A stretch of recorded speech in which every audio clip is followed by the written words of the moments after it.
प्रशांत किशोर जी भी देखिए, एक पतला सा कंबल है। आप सोचिए इस पतले से कंबल में घर में भी आप लोग दो दो रजाइयां लेते होंगे, हीटर भी जलता होगा और फिर सोते होंगे, लेकिन एक कंबल, खुला आसमान, कैसे बीती होगी रात, सोचने में भी बहुत अजीब सा लगता है।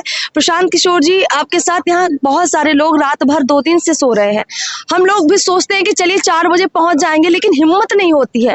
आप लोग कैसे बैठे रहते हैं, बड़ा मुश्किल लगता है। मतलब एक आंदोलन और उसके लिए इतना कष्ट, सरकार।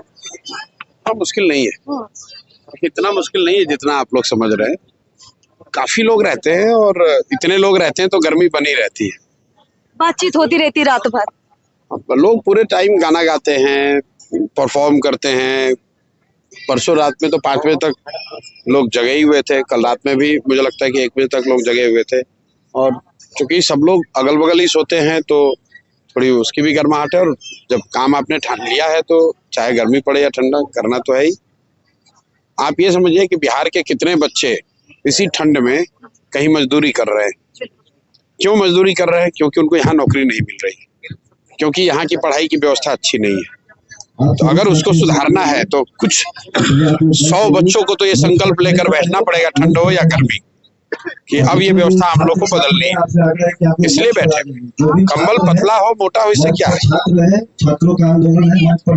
हमें बड़ा अजीब लगता है, लेकिन कई लोग खबरें ये भी चलाते हैं कि वैनिटी वैन खड़ी है, जिसको लोग लग्जरी वैनिटी वैन बोल रहे हैं। ठीक है, वो एक अलग मसला है, लेकिन यहाँ एक लग्जरी वैन और हजारों लोग, आपको अटपटा नहीं लगता जब ऐसी खबरें चलती हैं?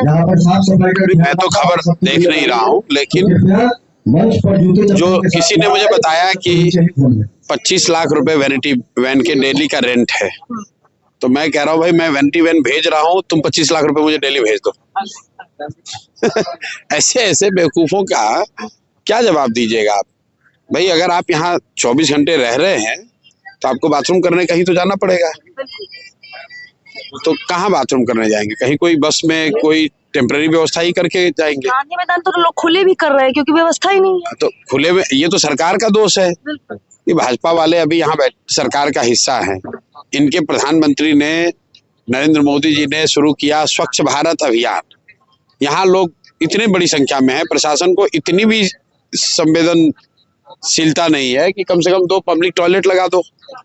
तो लोग जा रहे हैं, कोई सुलभ शौचालय में जा रहा है, कोई बस में जा रहा है, कोई अपनी गाड़ियों में जा रहा है, कोई गाड़ी से बैठकर दूसरे जगह जा रहा है। मैं तो यहाँ से जा नहीं सकता हूँ, तो बस में टॉयलेट है, वहां पर जा रहे हैं। इसमें कौन सी बड़ी बात है? बिल्कुल, ये कोई बड़ी बात नहीं। हम भी बिल्कुल बिल्कुल, ये कोई गार्डेड एरिया तो है नहीं। कौन सो रहा है, कहाँ सो रहा है, कौन कंबल ओढ़ रहा है? जो कंबल ये ले रहे हैं वो कंबल हमारे पास है, बगल का आदमी वही कंबल लेके सो रहा है, वही तकिया, वही गद्दे पर सब बैठे हुए हैं, और कोई 1 मिनट की बात नहीं है, पूरी पूरी रात सो रहे हैं। तो आकर वीडियो बनाकर देख लीजिए कि कौन कहाँ सो रहा है। मतलब मुद्दा कहीं ना कहीं भटकाने का भी कुछ लोग काम कर रहे हैं। भाई देखिए क्या है, यूट्यूब का जमाना है, व्यू लाने के लिए आप कुछ भी लिखते हैं, कुछ भी चलाते हैं। चंद रुपए आपको किसी ने दे दिए तो आपने कुछ भी चला दिया। तो कोई छुपा हुआ थोड़ी यहाँ बस है जिसमें मैं टॉयलेट के लिए यूज करता हूँ, जाके देख लीजिए। नहीं, हमने तो कल से देखा, इसीलिए हमने सवाल किया कि ये वैनिटी वैन का मुद्दा आखिर लोग बना क्यों रहे हैं। तो मुद्दा है ही नहीं। खैर, आज 4 जनवरी है, री एग्जाम कई सेंटर पर लिया जाएगा, बापू सेंटर पर, तो उसके लिए क्या कुछ आपकी अलग से तैयारियां हैं? नहीं, कोई तैयारी नहीं है। एग्जाम कितने लोगों का हो रहा है? 12-13 हजार छात्र एग्जाम दे रहे हैं। तो ये तो एक तरीके से सरकार ने या आयोग ने ये मान लिया कि कुछ गलती तो हुई है, तभी तो 12,000 को फिर से एग्जाम दिलवा रहे हो, लेकिन 3,85,000 लोगों को नहीं दिलवा रहे हो। तो जो 3,85,000 छात्र आंदोलित हैं वो तो रहेंगे ही, उनका तो कोई फर्क पड़ा नहीं आज के एग्जाम से। दूसरा ये तर्क दे रहे हैं कि अगर ये एग्जाम हो गया तो अब छात्रों के पास क्या विकल्प है? बहुत सारे विकल्प हैं। 7 तारीख को कोर्ट खुलेगा तो कोर्ट में जाएंगे छात्र। उससे नहीं होगा तो हम लोग जो अनशन कर रहे हैं, प्रयास कर रहे हैं, जो धरना हो रहा है, जो बात हो रही है, उससे प्रशासन पर दबाव है। मुख्यमंत्री से अभी भी मिलने का प्रयास जारी है। कल भी प्रशासन के लोग आए थे, उनको भी यही कहा गया है कि अनशन खत्म तब होगा जब आप बच्चों से मिलिए। अगर दोनों से नहीं सफलता मिली तो जनता की अदालत सबसे बड़ी अदालत है। आंदोलन में बिहार के हर उस व्यक्ति को जोड़ा जाएगा या जोड़ने का प्रयास किया जाएगा जो समझता है कि छात्रों के साथ, यहाँ के युवाओं के साथ अन्याय हो रहा है। और अन्याय करने वाली अगर सरकार है तो उसके खिलाफ लोग आवाज उठाएंगे। देखिए, बिहार में कुछ बच्चों को भी समझने की जरूरत है। देश में किसानों ने मोदी सरकार को झुका दिया, कानून वापस हुए, लेकिन झुकाने के लिए किसान 1.5 साल सड़कों पर बैठे रहे। 1.5 दिन आंदोलन करके नहीं होगा।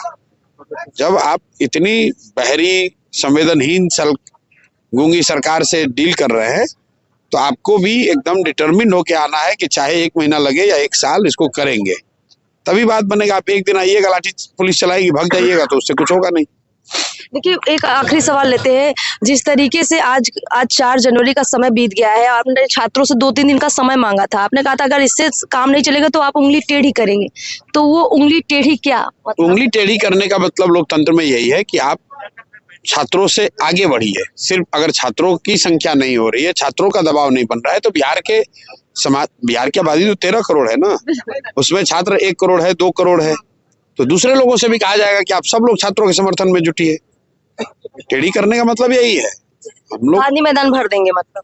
गांधी मैदान भर दें या कोई कुछ दूसरा भरें, जितनी ज्यादा संख्या में हर वो व्यक्ति जो समझता है कि छात्रों के साथ अन्याय हो रहा है, यहाँ पर डॉक्टर हैं, वकील हैं, पत्रकार हैं, बुद्धिजीवी हैं, बैंकर्स हैं, बिजनेसमैन हैं, उन सबको कहा जाएगा कि आप खड़े होइए, आप खड़े होइए, आप आवाज उठाइए। छात्रों को पुलिस ने लाठी मारा है, कल ये आपके बच्चे हो सकते हैं, आपको लाठी पड़ सकती है, आप भी खड़ा होइए। लोकतंत्र को बचाना है, अगर आपको अपने अधिकारों को बचाना, अपने बच्चों की, आपके भविष्य की चिंता है तो खड़ा होइए।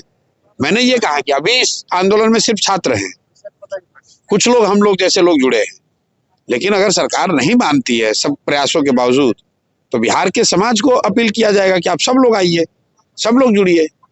महिलाएं जुड़े, बच्चे जुड़े, बूढ़े जुड़े, सारे लोग जुड़े हैं, युवा जुड़े, सिर्फ छात्र न जुड़े। ये सिर्फ बीपीएससी अभ्यर्थियों का मामला नहीं है, बिहार के युवाओं का, बिहार के भविष्य का मामला है। इसलिए सबसे अपील की जाएगी कि आप लोग सब लोग आइए। क्या इस बिहार में जाति वाली राजनीति होती है, इसीलिए जन आंदोलन का असर नीतीश कुमार और बीजेपी सरकार पर नहीं पड़ रहा है? कहाँ जन आंदोलन यहाँ हुआ है जिसका नहीं पड़ा है असर? आप मुझे बताइए, आप पत्रकारिता करती हैं, कहाँ किसने जन आंदोलन किया है? यहाँ पर जन आंदोलन होगा तो असर पड़ेगा। सीटेट बीटेट के अभ्यर्थी 1.5-2 साल तक सड़क पर रहे, डंडे खाते रहे। बीजेपी ने कितना बड़ा मार्च किया, अब वो पॉलिटिकल मार्च था या क्या था? ऐसा है, मार्च करना, और यही मैं बात बच्चों को समझा रहा हूँ, मार्च करना और डंडे खाना आंदोलन नहीं है। सिर्फ आंदोलन तो अंग्रेजों के खिलाफ से लड़ाई बहुत सालों से चल रही थी, लेकिन गांधी जी आए, उन्होंने एक रास्ता बताया, उस रास्ते से आजादी मिली। आंदोलन सिर्फ करने से नहीं होगा, सही तरीके से आंदोलन करने से होगा। रास्ता गांधी जी ने दिखाया है। जब ये लाठी मार रहे हैं तो आप सत्याग्रह पर बैठिए, अनशन पर बैठिए, और समाज का सारा वर्ग बैठे। सिर्फ बीपीएससी अभ्यर्थियों को भी मैं कह रहा हूं, अगर वो ये समझते हैं कि वो अकेले इसको कर लेंगे, नहीं कर पाएंगे, उनकी नहीं ताकत है ये। जब तक समाज नहीं खड़ा होगा तब तक सरकार थोड़ी सुनने वाली है। और ऐसा नहीं कि मैं बीपीएससी के अभ्यर्थियों की क्षमता या ताकत को कम बता रहा हूँ। यहाँ आंगनवाड़ी सेविकाएं आई, उनको मारा, संविदा कर्मी आए, उनको मारा गया। जब यहाँ पे पंचायती राज से जुड़े हुए वार्ड संघ के लोग आए, सरपंच आए, मुखिया आए, उनको मारा गया। पॉलिटिकल कोई गया, उसको मारा गया। विभिन्न कर्मचारी वर्गों के लोग गए, सांख्यिकी वाले लोग गए, टीईटी वाले गए, शिक्षक गए, सबको मारा गया, क्योंकि हर वर्ग ने ये समझा कि मैं करा लूंगा।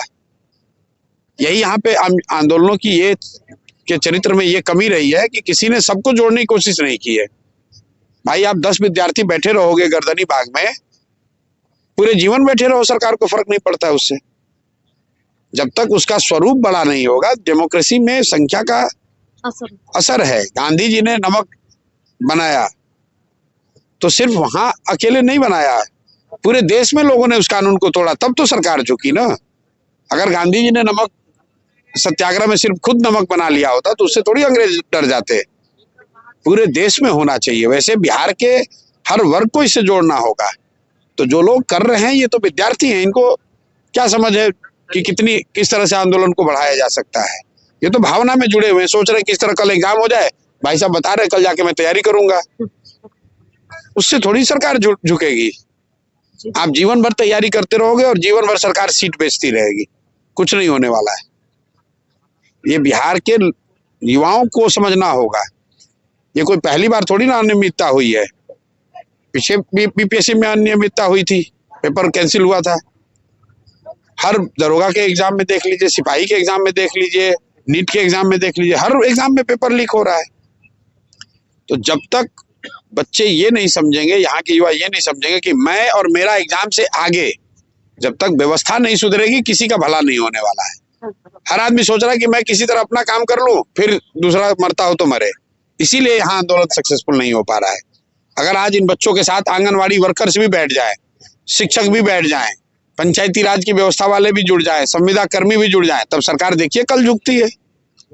मतलब प्रशांत किशोर जी ने यहाँ सीधे बात रख दी है कि अब ये जो आंदोलन है इसको किसी एक वर्ग का आंदोलन मत मानकर चलिए, इसमें सभी को जोड़ा जाएगा और उसी के जरिए एक दबाव बनाया जाएगा सरकार पर, नीतीश कुमार पर। आपको दिखा दे कि सुबह का वक्त है और इस वक्त में ये जो आंदोलन है, ये जो अनशन है, ये अभी भी जारी है और ऐसा लग रहा है कि अभी ये अनशन 4 दिन तो बिल्कुल नहीं खत्म होने वाला है।